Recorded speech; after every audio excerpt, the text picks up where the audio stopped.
Hello, VC. Welcome back to another record finds. This one is not like a collection like the past couple videos. And actually, some of these records I got like way before I got those collections, but those came along and I figured I would show those off while I still had most of the records from them. And um, these kind of got pushed to the side, but these are killer finds. And about 90% of them are from the antique stores around my area. And yeah, I went back to this. I made a video a while ago called like the honey hole. Like I found a record honey hole or something. And I went back there, and it did not disappoint. It was almost even better. Um, but yeah, a lot of these records are from there. Before we start, I have an Instagram where I show off um, just like records from my collection. I post more frequently there. So if you're into that sort of thing, follow. All right, Dusty in Memphis. Um, yeah, this was so cheap. It was an incredible deal. Um, it's a little bit. It's got a little bit of wear, but this is an incredible record. I just love this record. It's just so good. Like it's kind of that blue-eyed soul type thing. I think this might be her first record on Atlantic. This is another one I've been on the lookout for a while. The immortal Otis Redding, and this is a first UK press on that purple and orange or plum or whatever they call it label. Yeah, that's pretty sweet. This sounds really good. It's a great pressing. This has got just some amazing songs. This is one of his first posthumous releases, like one of the, it might be like his second one after Dock of the Bay or whatever. This has got Hard to Handle on it, which is like one of my favorite Otis Redding songs. Everyone knows that song because it's done by the Black Crowes, and they made it really popular. But yeah, it's got the original version. I just love Otis Redding. One of my favorite soul artists, probably my favorite soul artist, period. Incredible. And another one by the great Otis Redding, Complete and Unbelievable, the Otis Redding Dictionary of Soul. My friend Matthew, Yesterday's Trips here on YouTube, he found this for like $1, I think. It might have been $2 at one of the record shows we went to, but it was trashed. But we took it to my house and we put it on the turntable, and I just loved it. It was so good. Like, even though it was this horrible copy, the music just incredible. So yeah, I've been on the lookout for one ever since, and I just have had no luck finding this one. If I ever see it, it's like $30-40, and I just don't want to pay that for this. So this copy was like $10, So I'm very happy. This has got Try a Little Tenderness, which is just an amazing song, sampled by Kanye West, if you all know that.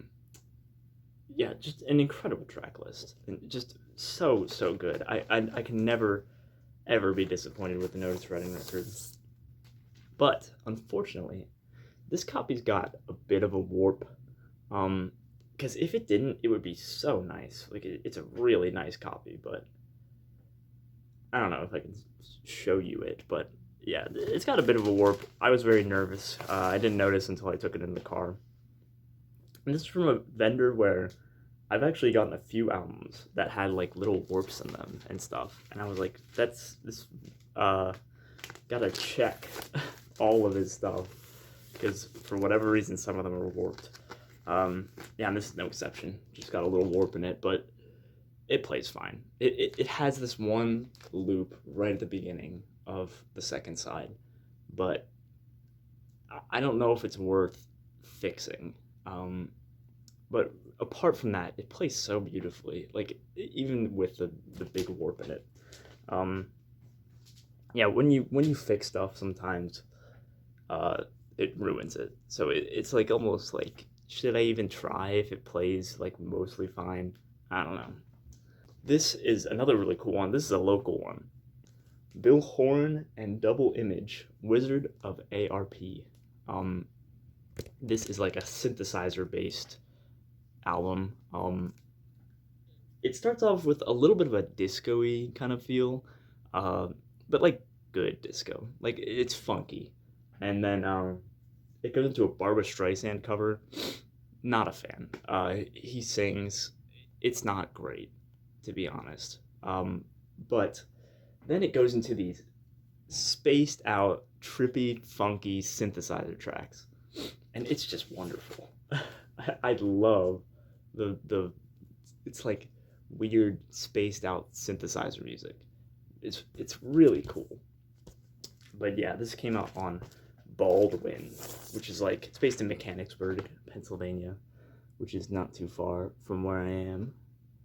And yeah, if there's a track to listen to, I don't know if these are online to be honest, but 2001 is really good, and I think the last couple tracks on side one, Biography, I believe, and Wizard of ARP, very good.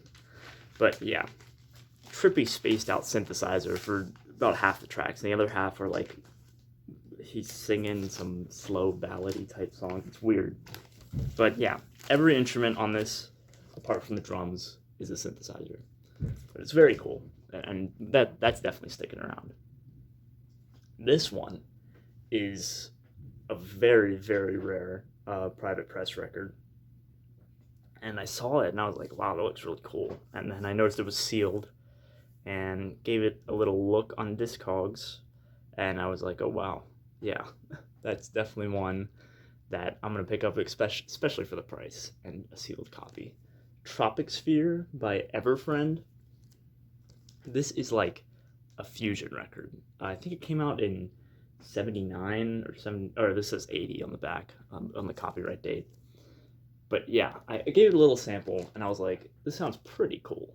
So I cracked it open, obviously, and I played it a couple times, and I'm not entirely sure that this will be in my collection forever. It's gonna stick around for now because it opens up great with the song called "That's What She Said." It's on YouTube. You can listen to it. It's a great, just sort of fusion-y thing going on. But again, there are a couple tracks that this woman sings on, and I don't really, not the biggest fan of her voice personally, but yeah, this is it's really cool, and this is I think local to Florida, so I don't know what it's doing in a sealed in a Pennsylvania antique store, but I'm not gonna complain because it's really cool. It's got some damage to the top there, but that's pretty much it. I mean, the disc is near mint, obviously, because I just opened it. Um, there is a song on here that just kind of sucks. It's like this harpsichord thing, like a synthesized harpsichord.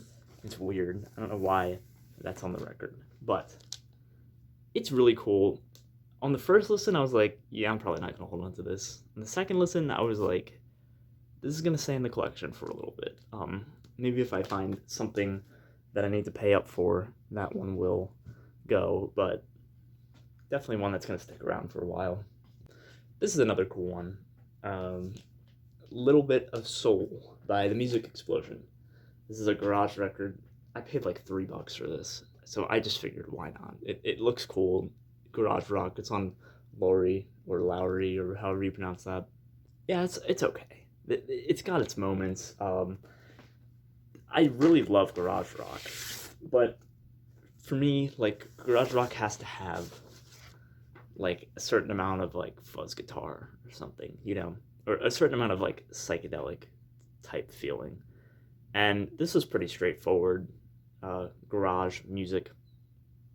They do a cover of Little Black Egg by the Nightcrawlers, and it's called One Potato Two on this record.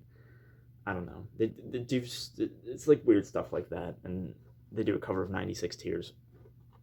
But occasionally they break out the fuzz guitar, which I really like.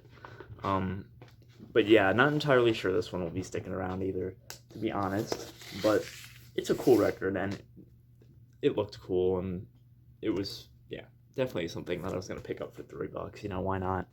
This is another one that was pretty cheap, so I just figured why not. This is The Who Sell Out. I already had a copy, and I'm a huge fan of this record. It's so good. But this copy is partially in the shrink wrap, which is the main reason why I picked it up. If you can't see that there, it's completely torn off over here, but this part's got the shrink. It's got this sticker on the back, which I'm a sucker for a sticker.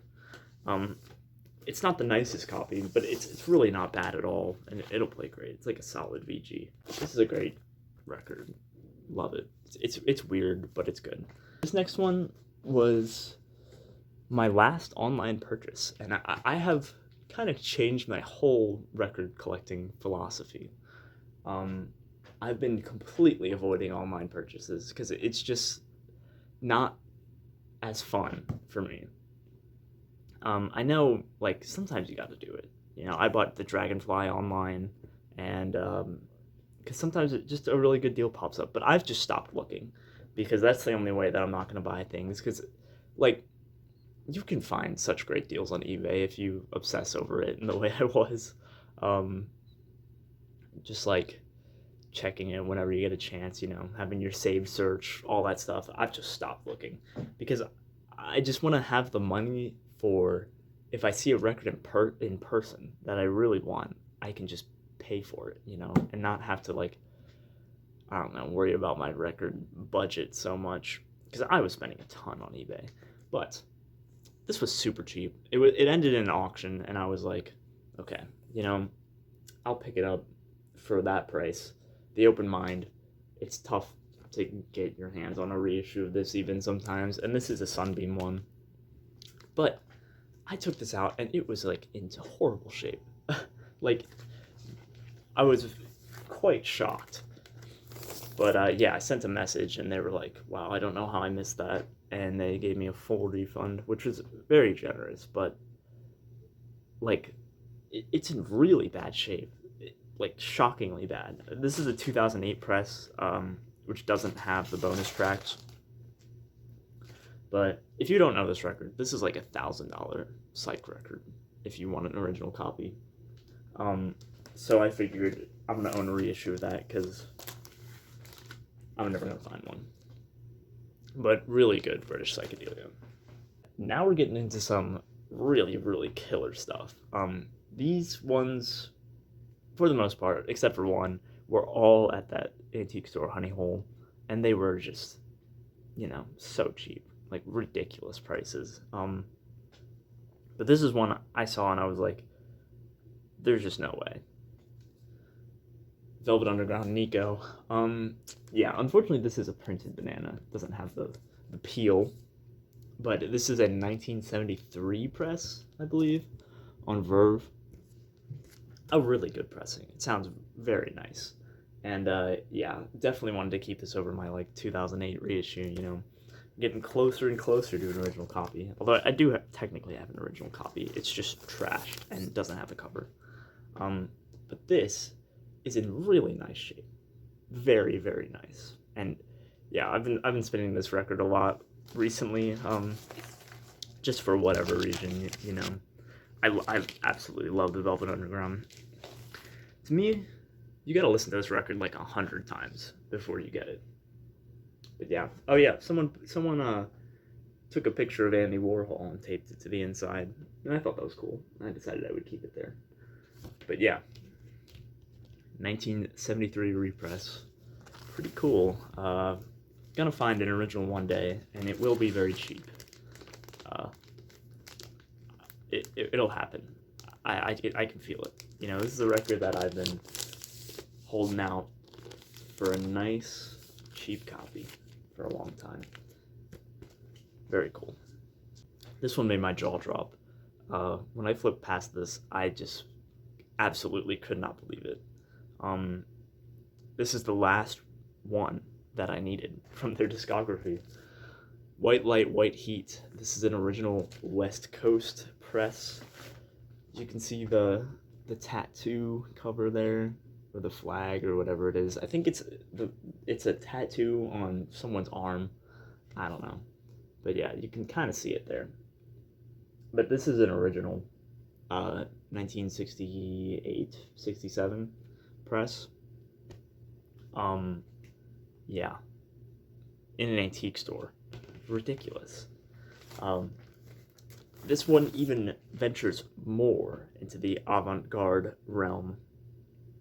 And like you would expect like these to be in horrible shape, and they're not. This is a solid VG copy. You know, it's pretty close to a VG plus. Really nice. Yeah, this is definitely their most experimental avant-garde record. Side two is well, side two has two songs, but Sister Ray is 17 minutes long, and they did it in one take. They just said we're gonna do a take, and this is gonna be it. You know, whatever mistakes we make, whatever is gonna be on the record. And apparently the engineer just walked out of the studio and was like, "You guys do whatever. I'm not being a part of this anymore." But yeah, incredible record. I've been spinning this a lot and really getting acquainted with it. This one takes a lot of digesting, even more digesting than Velvet Underground and Nico. But yeah, the last one I needed. I have, well, apart from the Velvet Underground and Nico not being an original, I've got all of the records as original copies now, except for the live one, which was also in that antique store, but that was priced higher than this one, which is ridiculous. But yeah, just incredible find. Then this one, I went on a little Facebook Marketplace dig, and it didn't look that great, but it was so close. I just decided, yeah, I'll go look. We met, and he opened his trunk, and there was a bunch of records, and he was like, "Oh man, yeah, there's AC/DC, all that stuff." There was no AC/DC at all. There was a couple Queen records. There's a couple good ones. But he was kind of like trying to show me like, "Oh, this is a great collection," you know? And he was flipping through the records, and I saw this, the back of this, and I was just like my jaw dropped. This is Outside Looking In by the Tangerine Zoo. I actually already have a copy of this. I found it also in rural Pennsylvania. So for whatever reason, by some stroke of luck, I have two of these. Now one of them is definitely going to my buddy Matthew. We already worked out some sort of trade deal, but yeah, someone drew all over the cover of this. He wanted to sell the whole lot, and I just couldn't do it for the price that it was. I mean, it was a decent deal, but nothing good enough for me to want to, you know, buy the whole thing. But I said, could I entertain you an offer on just this one? And he said, sure. And he accepted my low ball offer. Yeah, I no idea what this was doing in there. There was like almost nothing like it. There was a copy of Tiger and the Lamb by the East Side Kids. That was the closest thing to this. It was all like mostly classic rock. He said this was his son's. He probably bought this at a thrift store, you know, probably just because it looked cool or whatever. Yeah, if you can't see the disc, it is pretty beat up. This is definitely like a G plus copy. But I put it on the turntable, and it played amazingly. It sounded so good. I was shocked. So now I don't know which copy I'm going to keep. So I'm definitely going to compare them. But yeah, this is one I definitely wanted to show because it's a pretty incredible find. Like really in the true wild. I found this in the trunk of a car. You know, that's awesome. So if not even just for the story, I will keep this copy. But yeah, this is a very weird record to have found twice for an amazing deal. In the wild, both times. This one, Nico Desert Shore. This is a UK repress in the shrink wrap. I put this one on, and I wasn't the biggest fan. So I'm probably going to let go of this copy for now. But if I happen to get an original copy, original US press, I would probably keep it. I'd probably, get more acquainted with it, but I decided I was going to pass that along to someone who wants it more. And then this one was the best find out of all of them, in my opinion. This came from the antique store, Honey Hole. I think I found this after I found the lightweight heat. And again, jaw on the floor. I saw the price and I was just like, there's no way that I'm getting this for that price right now. Um, but yeah, someone even commented a while ago that is like, oh, if you ever see this record, you should pick it up. It's really good. Nico, Chelsea Girl. Yeah, original press on Verve. I was actually listening to this right before I started recording this. Incredible record. Just amazing. It's like I think the genre would be like chamber folk. It's like folk music, but then slapped with a bunch of string arrangements and stuff, which Nico hated. There's an interview out there saying when she heard the flute on this record, she like cried because she was so upset. She had no part in the arrangements of this at all. The producer, I think Tom Wilson, just slapped them on and released it. So it would have been really cool to hear this record before the arrangements were put on it, because it would just be a straightforward folk record, and it would be amazing. But yeah, this is just incredible. It does venture a little bit into the avant-garde range with like It Was a Pleasure Then, but yeah, it's more of just a little bit of a psychedelic folk record, if you could call it that. It's not really psychedelic, but it's just like incredible. There's songs written on here by Jackson Browne. Like I think maybe even before he was super popular. Like he just gave Nico a couple songs. There's songs on here written by Lou Reed and the Velvet Underground Gang, and I think even Bob Dylan gave her a song. Which I didn't know she was kind of involved in the Greenwich Village scene a little bit. But yeah, from the interview that's kind of on the back of this, she was a mysterious lady who she kept to herself for sure. But yeah, this is an incredible record, and I just love this album. And this has been getting spun a ton recently. And yeah, I saw a copy of this a long time ago. It was like $80, and I was like, yeah, no way. So glad I held out for a nice copy from an antique store.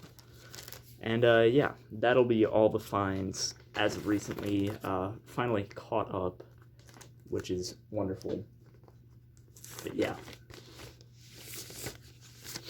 Thank you all so much for watching. I have this goal of reaching like 2,000 subs before the end of the year, and I think it's very doable. So if you want to support me in that goal, I would appreciate it. But yeah, that'll be it for this video. Thanks for watching.